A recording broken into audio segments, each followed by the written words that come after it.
Welcome to Breach Please, the cybersecurity show for people who are tired of being sold a firewall and a feeling. I'm Jess Hebenstreit, and with me as always is Jake Williams. Between the two of us, we've broken into networks, defended them, and shown up at 3 a.m. to clean up the messes that everybody else has hot takes about online. So when we tell you something is nonsense, you can take it to the bank. Here's the deal. Every episode, we take the security stories that actually matter, and we translate them out of the vendor speak and into English. Sorry, notifications. And we say the things that your CISO wishes they could say, but can't because they have a mortgage. No fear-mongering, no vendor scripts, and absolutely no synergizing our threat posture. If you hear that phrase on this show, it's a duress signal. Breach, please pull up a chair. Or sit on the couch. Or sit on the couch. Whatever works, right? I know, I love it. Three episodes in a row we get to Yeah. Well, we were sitting in chairs before, right? Now That's the layout yes. of the new place had doesn't. to move hotels. That's it. Yeah. Always fun, right? As we maneuver through conferences. So, what's up? What's going on? It was a very late night, and so it was a late night. Yes. I have been laying low. We switched hotels today. And I've just been laying low, getting a little work done. Yeah, that's fair. Rehydrating. Yeah. And What about you? Yeah, I had a dark reading video shoot. It was a late night for me as well, right? We closed down the B-Sides pool party and then some. And for those that aren't tracking, that's a late night. But had a dark reading video shoot earlier today. So I couldn't sleep in too much. Had a couple of press meetings and some other stuff, and so it's been a surprisingly busy day closing out Black Hat. Yeah, that's great. I mean, usually Thursday is kind of a lower key day, right, of the week.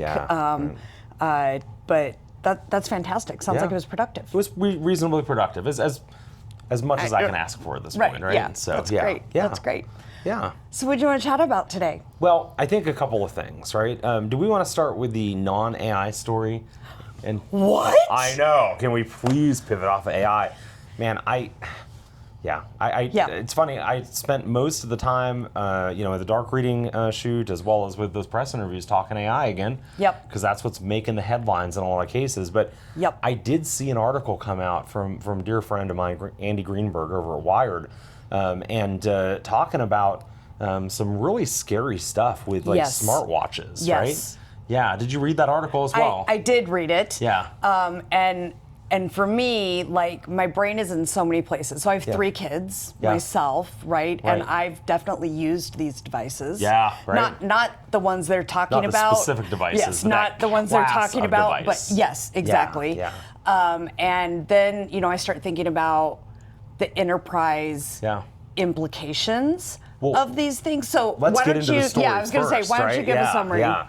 So just to get a high-level summary of what happened here, ultimately there are a bunch of these smartwatches from, unsurprisingly, you go on Amazon and you're like, how can I cheaply track my kid, right? And granted, I get it, right? We don't want all our kids having cell phones for whatever reason. We want to make sure that we can track our kids, right? God, I cannot imagine if my mom could have tracked me when I was growing up.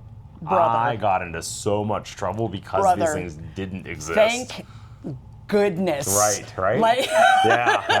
Left when the sun came up, came home when the street lights came on, and if they were lucky, yes, right? and had a bike, and Yep. There we go. Yep, all kinds of trouble. Yeah. But it turns out that now in today's surveillance economy, and certainly that surveillance tech is already coming down to children. For like $30, you can buy a smartwatch that has GPS, can connect to Wi-Fi, it can surreptitiously record audio. Right now, ostensibly, this is to help monitor your kids and keep them safe. Right, you can take and photos save contacts. Right. Yep. Photos from the smartwatch. That's all stuff you can trigger from the app. It turns out, the reason Wired is writing about this is that, a bunch of these different hardware vendors use the same software backend. Right. Or a small, fantastic. Womp. Or a small collection of, this is real life right there. Or a small collection of software backends. God. Anyway, they're vulnerable. Surprise! where, ultimately the researcher was able to, Andy put the watch on, and the researcher was able to track him literally from his home to his office, and then spy on his, conversations with colleagues in the office. Now, this was a controlled test. Everybody was well informed. Right. But they were, highlighting like what the hacker, that has illicit access to the system can do. Right. So with that background now, thoughts, implications, where are you at? So it makes me think about, so when I first started working at Motorola back in the day, Yeah. Furbies were popular. And a thing. And we literally had a rule at Motorola, like you could not bring, and because bring a Furby, Furby. they were Yep. so, right, because we didn't know the Yeah, yeah. recording and it learned from you or, whatever. Right. And so I hearken back to that, at, early Yeah. in my career and how feasible would it be in this situation, right, to say no smartwatches? Are you kidding me? Yeah. Are you kidding me? Right. I don't know how Yeah. you could possibly. And then if you're like, oh, well, you can have an Apple Watch or a Google Pixel Watch or maybe like a Fitbit or something, these, pricier, Right. better known supply chain, Right. kind of ecosystem, but then you have folks that maybe can't afford that, right? And sure. so then there's Immediate liability discrimination. issues. Right, Yeah, right. yeah. And so, Right. I mean, gosh, what do you do? I don't know. Very interestingly here, I'll quickly show, my watch I'm wearing here. Is it a smart watch? Is it not? We could have lots of arguments about that. It doesn't have transmit capability. It has GPS. It will sync to my phone. It will receive messages from my phone. And I shouldn't say it doesn't have transmit. I can press the auto reply, the okay, ack, right? But very intentionally, I've purchased one that doesn't have any audio or video recording capability. But yikes, right? Again, that was a choice I made. Right. I'll also mention here, right, because it doesn't look like a smartwatch, unless you know it's a smartwatch. I walked into a data center recently that has a no with they wanted me. They literally did a pat down, right, to make sure that I wasn't taking anything into the white space. For those who aren't familiar, white space is the data halls inside of, as opposed to the hallways or what they refer to as gray space. But so that I didn't walk into the white space with any smart device.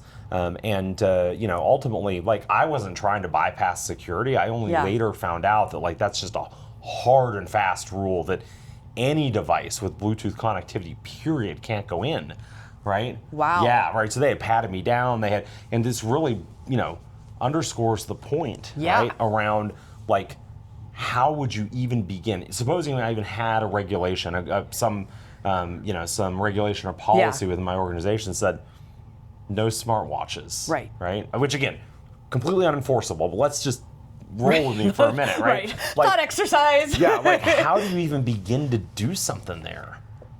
Gosh, okay, so the other thing I want to talk about, I have no answer for you, but the other thing I want to... don't think there is an answer. Yeah, the other thing I want to talk about with these is, okay, so, the story was specifically about these children, targeted at families and children, right? Yep. And so, like I said, I'm a mom. I've bought this class of device for my kids in the past before they were cell phone age. Sure. And, I'm thinking about the CEO who's driving in the car, taking their, kid on the way to some activity or something, and they're having a conference call or something with proprietary or sensitive data or earnings discussion with the CFO because it's the end of the quarter, or any number of things. And there's this potential for this sensitive data leakage to, and from what the researchers were publishing, it was very easy to target a specific watch, right? Because they had complete access basically to the back end, but also you could do it via email. Oh, where could I find a bunch of emails? Oh, I don't know. Have I been pwned? Right? Do one better than that. It's by design, these things are supposed to do GPS. Yes. Right? it's not like I can't figure out where executives live, right? So if I've got access to one of these back-end platforms, right? And we're talking hackers now, right? But let's back away from that. Yeah. The legitimate access to the platform, that this is a Chinese manufacturer. I'm not trying to be like, oh my gosh, China, but be real, right? There is no such thing as private enterprise in China. Anytime the MSS wants that, that's the Ministry of State Security, that's their effective CIA and NSA kind of rolled into one. Anytime they want access, they walk in, demand access, and by law, right? The commercial org can't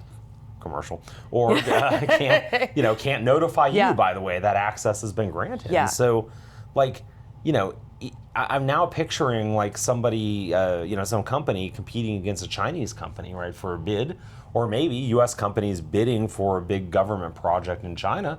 Yeah. Right. Like, it's not above, Chinese state security to go in and say, okay, GPS, right? Where do we have these, right? Yeah. Homes of executives, homes of senior engineers, 100%. Sales professionals, right? 100%. Like, great. I mean, we have example after example after example of how the Chinese government Oh, please, yeah. does that, right? Yeah. I mean, but because of the vulnerabilities in these platforms, right, it's not just the Chinese government. Right. It turns out it's any government, right, or any yahoo, right, who can discover an authentication bypass, right? So let me ask you a horror story here, right? What happens if I buy one of these and I configure it, and then I mail it to somebody as a free gift, right? A free gift for your continued loyalty, right? And your, from pick a vendor. Like, it doesn't actually have to come really from that vendor. Right, because they white label these too as well. Exactly. So you could just... Oh, like I'm saying, like a vendor you already do business with. I'm Oh, aware. gotcha. Yeah, Okay. I know what you're saying, but I'm saying also... You're saying like you could send a branded one that, oh man, see, that's just devious. Yeah. Right? Yeah, okay. But now, I mean, like, and the cost, the barrier to entry on this is like zero, right? Yeah, I think they're like $30 or something? Exactly. Yeah. So, very low. So again, now I'm going to come back around the enterprise risk. I think we've hammered that home. It's obvious, right? Yeah. The enterprise risk is there, whether these are coming into your facility or not, right? You wake up tomorrow, you're reading this, and or seeing the stream here. What do you do? I close the laptop and I say, that's enough for today. You close the laptop. Okay, that's fair, right? I thought you were going to say, sorry. and then quit InfoSec. Right, and then it's I would have also accepted that answer. walk out into the sea. Yeah. Step into traffic. No, I'm kidding. Obviously. So yeah, I mean, I don't have a good. I normally rage against security awareness because I think generally security awareness training, honestly, it's just garbage. Checkbox, and then it's not really beyond a very, very basic awareness point. Like, there's consistent data that shows that it just doesn't help. It's not effective. It's not effective, right? Yeah. And no matter what, like, we can argue about effective or not effective, it does not scale your impacts, your outcomes do not scale linearly with the amount of training that you do. So doing more training doesn't then scale up the results, right? It's a very plateaus rapidly. Is this a place you add security awareness training? I mean, I do. Yeah, I think so too. Because look, I can split hairs too. What happens when, actually, let me ask the hard question. What happens when somebody splits hairs and says, but my iPhone can also record audio too. My Android could record audio, my phone, right? But that's a better known supply chain. Mm-hmm. There are embedded security controls. Yep. The back end secured. Right. Like, and you're going to get those jerks that are just like, and it's like, okay, fine, you can't have a smartphone either. Like, if you want to do that, like, you know what? You're getting a flip phone. Taking this to its logical conclusion will not benefit you. Right. Right. I mean, I think this actually, so for me, I do some security awareness training on this. I do explain, like, hey, understand that, because the risk has always been here, right? But now we've moved out of a hypothetical risk into a demonstrated impact. Yeah, and actually, this just made me think of something. Please. So when I talk about security awareness training, and we get ask an expert All the time. things about how do we make it more effective and more impactful. And, there's a lot of opinions on this, but I often will recommend that you tie the training to outside of the work environment, Yes, to yes. keeping your kids safe, Yes. keeping your parents safe, and teaching those behaviors for like your loved ones and their loved ones, because then they'll have behaviors that Yes. will hopefully carry over. Yes. And so I think this is actually a really good example of where you can say, hey, for your awareness and like keeping your kids safe and that kind of thing, and then have the hook on, and this is how it impacts us as an organization. And Yeah, that absolutely. kind of thing. Yeah, back when I love that, right? And I often do the same thing. I tell folks, again, same thing. If you're going to do security awareness, make it something that people care about, not because of the company, right? Because we want to think our employees are super incentivized to care about the organization. So, I mean, it goes both ways. Right. It used to be companies took really good care of their workers as well. well, there's that. And there was right? loyalty. There's and, that. right? And that is So- that is not today's world. That so ship has sailed, Yes, right? yes. Yeah, 100%. So today, because of that, or Yes. at least in part because of that, right? 6'7". 6'7", did you really Yeah, I just do did. that? Yes. Fantastic. Sorry. Fantastic. Anyway, but I do like driving that point home, and it reminds me actually, like you talked about building those secure behaviors that are then coming back into work, right? I remember the first time I took the emergency vehicle operating course way back in the day for like driving the fire trucks, and ambulances, crash truck, whatever, and they like hammered home. They're like, listen, we're going to teach you the obvious, like how to control a vehicle this large, right? But if you only drive like this when you get behind the wheel, or pretend you're only going to drive like this when you get behind the wheel of one of these, like you're still going to drive it off the road. You're still going to run into somebody. You're still going to lose control of the vehicle, what have you. They're like, you have to drive like this all the time, right? That's a hard message to send home to people from a security awareness perspective. Yeah. But if you make it real about their family, then rising tide raises all ships. Exactly. Yeah. 100%. 100%. And here, actually, I think it goes a step further because, it's a situation of rising tide raises all ships, truly in the sense of, like, you don't buy the watch in the first place, right? Correct. And then you're not leaking board minutes, right? And financial data. Yeah, and well, maybe insider merger trading and merger and acquisition info. Well, they wouldn't be leaking insider trading, leaking information, non-public information, right? Although they are conducting insider trading and are talking about it, that maybe that happens too, right? Yeah. Want to pivot over to another story? Yes. Yes. Okay. Well, what's the other story? So turns out Meta had a model hacking an undisclosed third party and I think the quote was impacted their internal systems or changed their internal systems or something like that. So we don't know who the victim is yet. But by the way, if you are the victim, right, and you want to talk about that, I will give you complete anonymity, or I will hook you up with reporters who will also do the same thing, and who have a 100% track record of source protection. Anyway, sorry. Anyway, yes, no, that's great. Reach out. Yeah. So I'm tired of talking about this happening, but there is a common thread here that keeps coming up. Are we going to name the vendor? Sure, go ahead. Okay.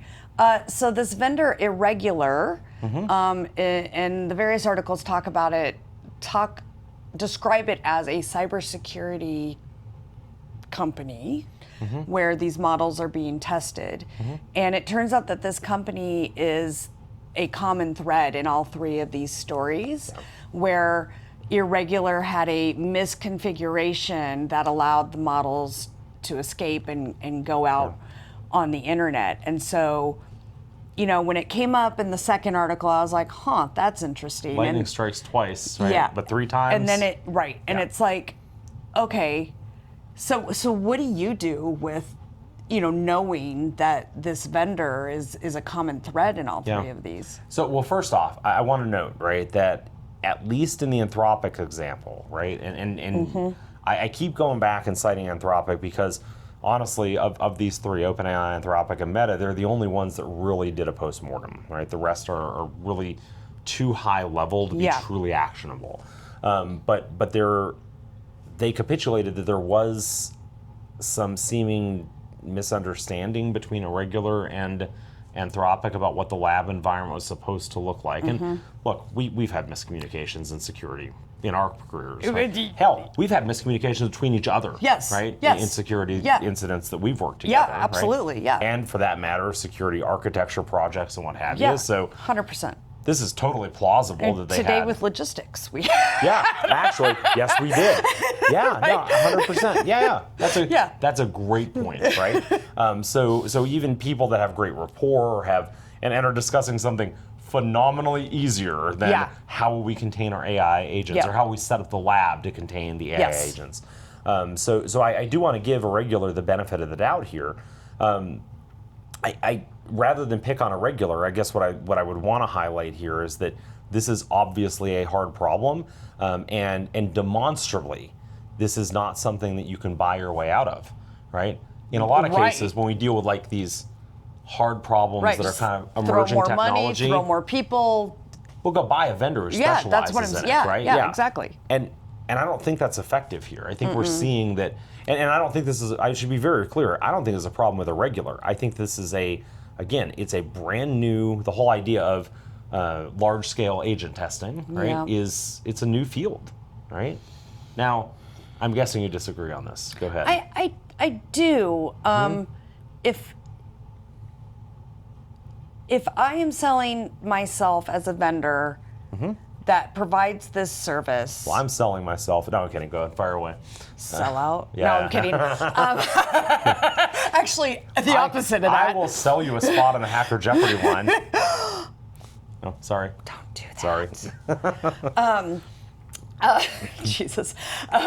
So I think if you're purporting to sell service here, and demonstrably, there are 3 instances we know about right now. And I'm not saying it's an easy problem, and by any means, but what the hell? Like, they also obviously have missing controls because they was in their environment and they didn't catch it, let alone But we don't know the division of responsibility, right? No, Did they I configure agree. it and then but I think it's critical, right? Because we're talking about building a lab environment, right? And so I'm, again, without mentioning vendor names here, like I can think about people that build cyber ranges, right? You build a cyber range to my spec. Like I'll call you to maybe re-architect or move systems around to change the architecture, it's but it's my baby, right? That's right. I don't monitor it and what we do on the cyber range is my business and mine alone. Right. Right? So like, and it should be very clear, I don't know that that's the way it's laid out. I just want to throw that out I don't know enough about Irregular as a company to know the setup. Well, I bet the SOW is different, the statement of work is different every time, right? Yeah. So like, to really get into say like, well, Irregular should have monitored. There's no question somebody should have. Right. I made an assumption that this was like in an Irregular cloud. Oh. That's where my brain was at. But even if it were, and now again, it's still shared responsibility model, right? Absolutely. Like until I have a RACI, I don't know.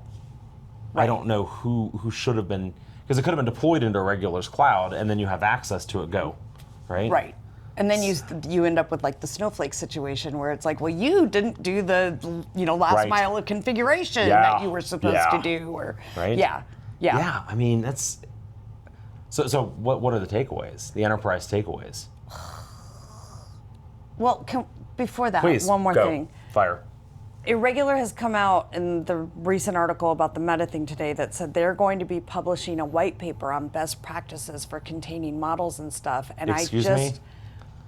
Please, that's like the arsonist teaching fire safety. I'm so sorry, man. Like this is, if you're a company selling that service and you're only publishing best practices after multiple high-profile incidents involving you, like, that's awesome. Then then I feel like, here, I'll just hold this up here. Okay. No, I'm kidding. Like a bib? No, I'm absolutely not doing Okay. that. But you know, I don't need a best practices paper from you first and foremost. I need a post-mortem, right? Like the best practices, that feels to me like a PR, it feels to me like a PR thing, period. I mean.